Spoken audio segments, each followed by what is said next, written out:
Making news around the state now, the man accused of being the Golden State Killer is trying to avoid the death penalty with a plea deal.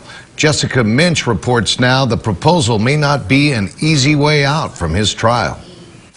Accused of 13 murders and more than 50 rapes, suspected Golden State Killer Joseph DeAngelo is finally set to answer for his alleged crimes.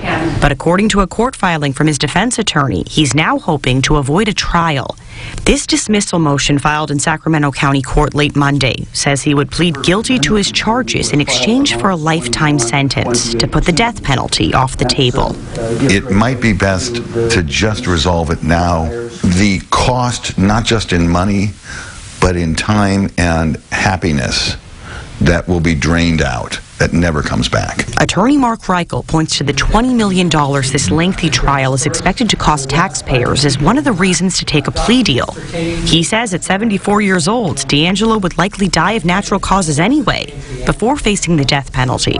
Right now we have a governor who's imposed a moratorium on the death penalty. There will be no death penalty executions in California under the current governor. So a very good chance the next governor of California may take the same position. But Assemblyman Jim Cooper says these victims deserve their day in court if they want it. But just think about it. If that was your daughter, your mother, your sister that happened 2 years ago, and you missed all that time with him by them being a murder victim, you know, how would you feel?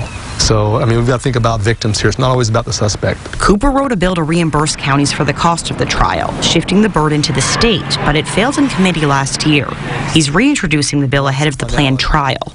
In a letter sent to victims, the Public Defender's Office asks for their input, writing, quote, "We would like to reach a resolution to the case that avoids a trial, satisfies all parties, and provides a more immediate resolution to the case." That was Jessica Minch reporting from Sacramento. Now, the district attorney's office says nothing has changed since they sent out their letter of intent back in April. That letter states that they will seek the death penalty. DeAngelo, meantime, is expected back in court on March 12th.